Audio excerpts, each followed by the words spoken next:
Hello दोस्तों, Bhavik classes में आप सभी का स्वागत है। हम राजस्थान इतिहास का अध्ययन कर रहे थे और राजस्थान इतिहास के अध्ययन में हमने एक राजस्थान इतिहास के सिलेबस के इंट्रोडक्शन की क्लास और एक में अपने किया था राजस्थान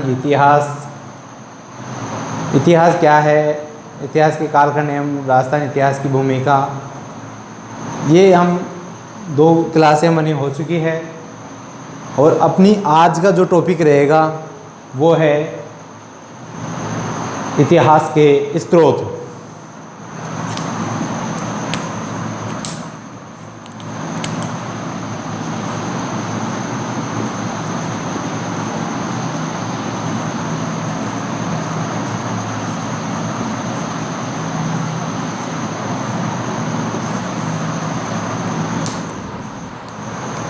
इतिहास के स्रोत, देखिए इतिहास के जो अपने स्रोत होते हैं, जहाँ से अपन को इतिहास की जानकारी प्राप्त होती है, उनको हम इस इतिहास के स्रोत कहते हैं। जैसे जिन साधनों से या जिन माध्यमों से अपन इतिहास के बारे में जानकारी प्राप्त करते हैं, वो अपने इतिहास के स्रोत कहलाते हैं। इतिहास के जो स्रोत हैं, हम उनको 2 भागों में विभाजित करके देख सकते हैं। तो इतिहास के जो स्रोत हैं वो हैं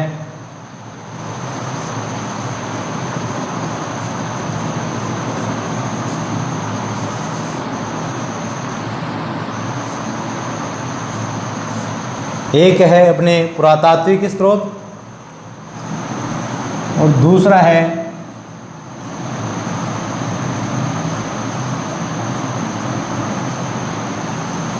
साहित्यिक स्रोत। तो अपन इतिहास के स्रोतों को 2 भागों में विभाजित करते हैं, पुरातात्विक स्रोत और साहित्यिक स्रोत। अब देखिए पुरातात्विक स्रोत क्या होते हैं। पुरातात्विक स्रोत होते हैं जो अपने भूतकाल के, जो अपने अतीत के जो अवशेष बचे हुए हैं, जो भौतिक अवशेष बचे हुए हैं, वो पुरातात्विक स्रोत कहलाते हैं।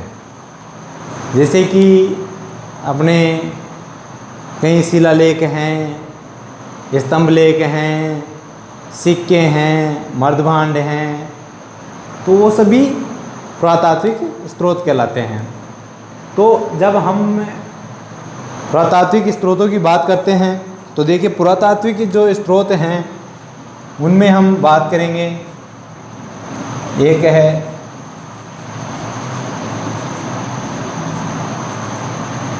अभिलेख।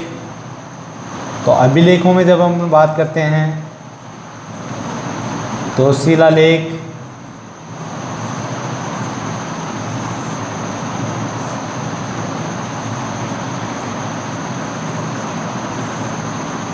स्तंभ लेख,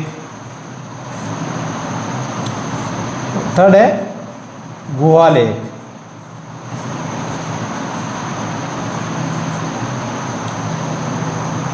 तो जो पुरातात्विक स्रोतों में पहला है अपना अभिलेख।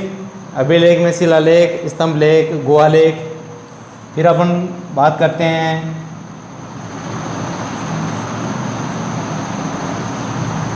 सिक्कों की, तो सिक्के हो गए। फिर हो गई प्रशस्ति,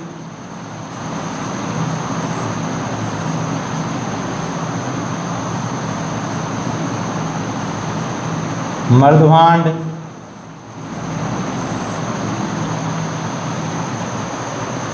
मर्दभांड एवं भवना अवशेष,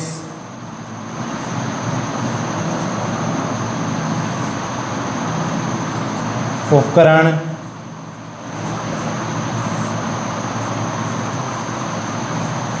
आभूषण,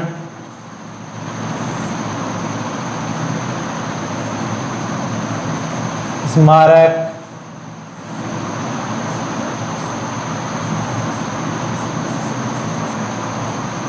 चित्रकला एवं ताम्रपत्र।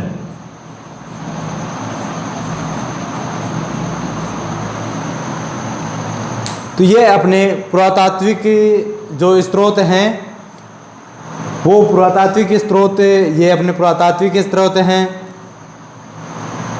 और पुरातात्विक स्रोतों की जब हम बात करते हैं तो देखिए अभिलेख जो भारत में अभिलेखों की शुरुआत हुई है वो सम्राट अशोक के द्वारा की गई थी, जो कि ईरान के शासकों से प्रेरित होकर इन्होंने किया था। अब अभिलेखों में जब हम बात करें तो शिलालेख जो शिलाओं पे इन पे लिखे गए हैं। हम वर्तमान में हम बात करें तो जैसे किसी फ्लाईओवर या स्कूल वगैरह का या किसी सार्वजनिक ऐसे बड़े पार्क का या किसी का निर्माण करते हैं तो वहाँ पे एक ब्लैक पत्थर पे या वाइट पत्थर पे उसकी जैसे सरकार, किस सरकार ने बनवाया है, कितनी लागत हुई है, उस टाइम पे कौन यहाँ का सांसद था, कौन विधायक था, और भी कई चीज़ों की जानकारी उस पे जैसे अभी आज की तारीख में हम लिखवाते हैं, वैसे ही शिलाओं पे उस टाइम पे राजा एक कोई लेख लिखवा देते थे, वो कुछ उस पे जानकारी उनके बारे में खुद के बारे में बता देते थे। स्तंभ लेख हैं, वो स्तंभों पे लिखे जाते थे। गुहा लेख हैं, गुफाओं में मिलते थे। अब सिक्के हैं, सिक्के देखिए, सिक्के जो हैं वो इतिहास की जानकारी प्राप्त करने में बहुत महत्वपूर्ण जानकारियाँ प्राप्त होती है सिक्कों से जैसे कि एक तो किसी शासक के शासनकाल का हमें पता चलता है कि किसी के शासनकाल कब से कब तक था। दूसरा, जैसे उसका साम्राज्य कहाँ तक था, उसकी सीमाएं कहाँ तक थी, उसकी आर्थिक स्थिति कैसी थी, उसकी धार्मिक प्रवृत्ति कैसी थी, इन सभी चीज़ों के बारे में हमें सिक्कों से पता चलता है। क्योंकि सिक्कों पे कितने राजा उनके जो देवता थे उनके भी चित्रित करवाते थे। इसीलिए सिक्कों से भी हमें इतिहास की जानकारी प्राप्त होती है। उसके बाद में हम बात करें प्रशस्ति की। प्रशस्ति में देखो ये होती है किसी राजा या किसी व्यक्ति की अपन ने किसी प्रशंसा में किसी पे पत्थर पे या ताम्र पत्थर पे कोई लेख लिखवाते हैं किसी, तो वो प्रशस्ति कहलाती है। ये किसी की प्रशंसा में लिखवाई जाती है। तो प्रशस्ति किसी की प्रशंसा में लिखवाया गया लेख होता है। ये भी एक इतिहास की जानकारी प्राप्त करने के स्रोतों में है। मर्दबांडों से हमें पुरानी सभ्यताओं के बारे में भी जानकारी प्राप्त हुई है। जब हमें कालीबंगा, आहड़, गणेश्वर, कोई बेराट या कहीं कोई सी भी अपन सभ्यताएं पढ़ते हैं तो उनमें मर्दबांड वगैरह मिले हैं। तो मर्दबांडों से अपन को पता चलता है कि वो कितने प्राचीन है और उस समय क्या क्या कलाएं प्रचलित थी। जैसे कि मर्दबांडों में जैसे काले लाल रंग का मर्दबांड है, काले रंग का मर्दबांड है, लाल रंग का मर्दबांड है, कुछ पे चित्रकारी किए हुए मर्दबांड हैं। तो उनसे अपन को अलग अलग जानकारी, अलग अलग सभ्यताओं के बारे में इनमें जानकारी प्राप्त होती है। तो इतिहास की जानकारी के लिए मर्दबांड भी बहुत इंपॉर्टेंट पार्ट होता है। भवना अवशेषों से जैसे कि उनके भवन, उनके रहने का जो निवास था उनके बारे में अपन को पता चलता है। जैसे अपन कालीबंगा या आहड़ सभ्यता या कोई सी भी अपन जब सभ्यता पढ़ते हैं तो उनके हम जब रहने के बारे में बात करते हैं तो वो कि उनका मकान कैसा था, उनकी गलियां कैसी थी, उनकी नालियां कैसी थी, उनकी रोडें कैसी थी, उनके घरों में जैसे कि स्नानागार होना या उनके खाद्य सामग्री के लिए खाद्य भंडार का अलग से व्यवस्था होना और घरों में कौन कौन सी व्यवस्थाएं थी, वो सब चीज़ें अपन को यहाँ से मिलती है। भवन अवशेषों से जानकारी प्राप्त होती है। उपकरण जैसे अपन ने बात करें उपकरणों की, तो जैसे अपन प्राचीन काल की पाषाण काल की बात करें तो पाषाण काल में जो पत्थर के उपकरण थे उन पत्थरों के उपकरणों से अपने को पाषाण काल का पता चलता है। उसके बाद में जैसे जैसे धातुओं का विकास हुआ है तो उसके बाद में अपन बात करते हैं। जैसे ताम्र में आया तो ताम्र युगीन आ गया, लोहा आया तो लोहा युगीन सभ्यता हो गई। तो इस तरह से अलग अलग उपकरणों से भी अपन को इतिहास के बारे में जानकारी प्राप्त होती है। उसके बाद में हम बात करें आभूषणों की, तो आभूषण से अपने आभूषण से इतिहास के बारे में, जैसे मानव कैसे रहता था, मानव कैसे आभूषणों का परिधान था उनका, कैसे आभूषण वो यूज़ करता था, स्त्रियां कैसे आभूषण पहनती थी, पुरुष कैसे आभूषण पहनते थे, ये सभी जानकारियाँ जो मिलती है वो इतिहास की जानकारी हमें प्राप्त करने के लिए बहुत इम्पोर्टेंट होती है। उसके बाद में हम बात करें स्मारक की, तो स्मारक में जैसे दुर्ग है, मंदिर है, स्तूप है। तो जैसे अपन कितनी देखते हैं कि मंदिर है, मंदिर में हम जाते हैं तो वो नागर से लिखा है, द्रविड़ से लिखा है, तो उन सब इन चीज़ों का हम बात करते हैं तो उनकी एक तो स्पेसिफिक चलता है कि ये कौन से क्षेत्र का है। दूसरी चीज़ उनसे हमें कितनी जो उनका बनवाने का है उसका जब हम कालक्रम देखते हैं तो उससे हमें उस शासक का कालक्रम का पता चला, कौन से शासक ने बनवाया था और यहाँ पे किस शासक ने सुधार करवाया है बाद में, या और चीज़ों की जानकारी जब हम देखते हैं तो इस तरह से हमें स्मारकों से भी इतिहास के बारे में जानकारी प्राप्त होती है। चित्रकला में जैसे शैल चित्र थे, शैल चित्रों से इनसे हमें इतिहास के बारे में जानकारी। ताम्रपत्र जैसे किसी राजा या सामंत द्वारा अपने यहाँ किसी जो राज दरबारी थे उनको या किसी को पुरस्कार स्वरूप में जब वो किसी भूमि को या किसी जागीरदार को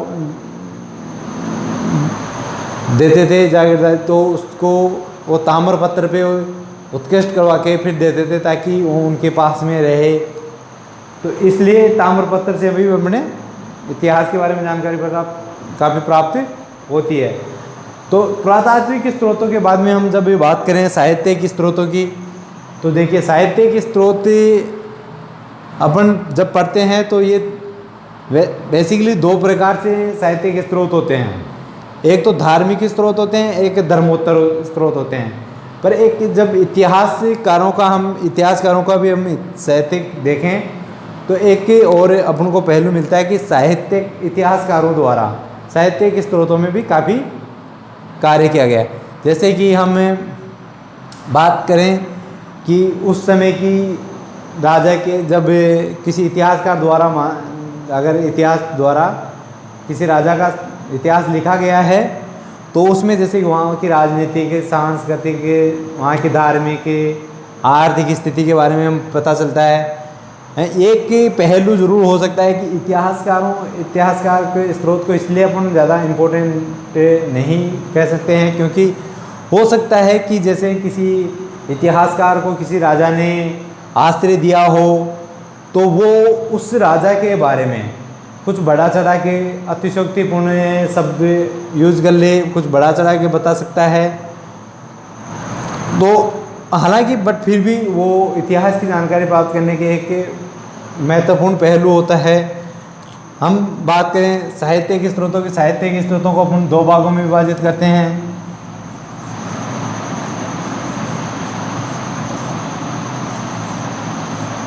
धार्मिक ग्रंथ और दूसरा है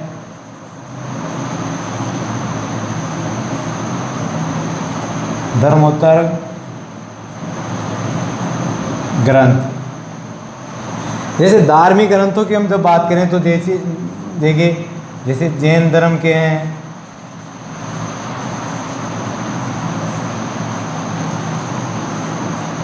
जैन धर्म के ग्रंथ हैं।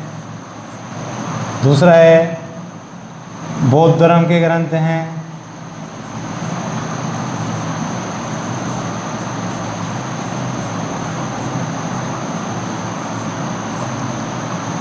धर्मोत्तर ग्रंथों में हम बात करें तो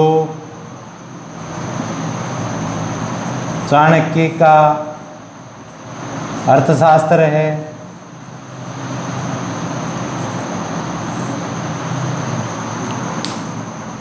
तो देखिए साहित्यिक स्रोतों की जब हम बात करते हैं तो एक तो इतिहासकारों के द्वारा जो लिखा गया है इतिहास, जिसमें संस्कृत भाषा में भी लिखे गए हैं, राजस्थानी भाषा में भी लिखे गए हैं, पारसी भाषा में भी लिखे गए हैं कुछ। और बाकी ये जैसे धार्मिक ग्रंथ हैं और धर्मोत्तर ग्रंथ हैं, तो धार्मिक ग्रंथों में जैन धर्म के ग्रंथ हैं, बौद्ध धर्म के ग्रंथ हैं, चाणक्य का ग्रंथ है।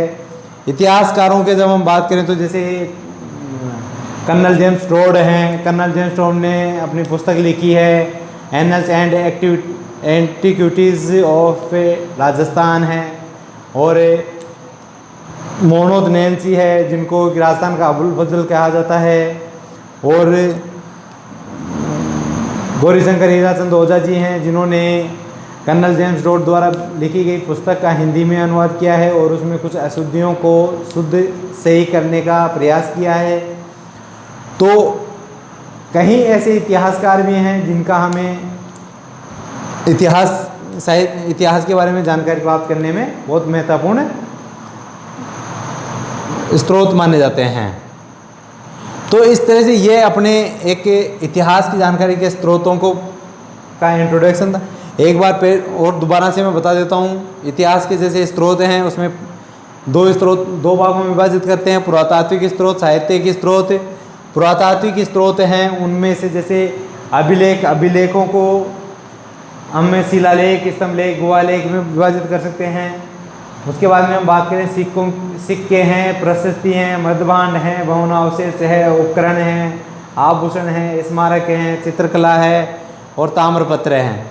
इन सभी से हमें पुरातात्विक स्रोतों के बारे में ये सभी पुरातात्विक स्रोत हैं इतिहास की जानकारी प्राप्त करने के साधन में। और ये अपने एक सेकंड है साहित्यिक स्रोत। साहित्यिक स्रोतों में जैसे धार्मिक ग्रंथ है, धर्मोत्तर ग्रंथ है। तो धार्मिक ग्रंथों में जैसे जैन धर्म के ग्रंथ हैं, बौद्ध धर्म के ग्रंथ हैं। धर्मोत्तर में चाणक्य का अर्थशास्त्र ग्रंथ है। उसके अलावा जैसे अपन बात करें इतिहासकारों की, तो इतिहासकारों में भी हमें पढ़ेंगे जैसे राजस्थान भाषा के जो साहित्य हैं उनको पढ़ेंगे, राजस्थानी संस्कृत भाषा के साहित्यों को पढ़ेंगे, पारसी भाषा के साहित्यों को पढ़ेंगे। तो इस तरह से अपन इसके स्रोतों को पूरा कंप्लीट जानकारी अगली क्लास में अपने लेंगे। उसमें अपन अभिलेखों से स्टार्ट करेंगे, तो अपन इनके बारे में एक एक करके अपन पूरा डिटेल में एक बार जानेंगे इन सभी को और पूरा कंप्लीट अपन इनको एक बार अध्ययन करेंगे। तो ये अपनी कल नेक्स्ट क्लास में रहेगा, अभिलेखों से जब अपने स्टार्ट करेंगे। धन्यवाद। और प्लीज़ इस चैनल को सब्सक्राइब करें, लाइक करें और अपने दोस्तों के साथ शेयर करें। धन्यवाद।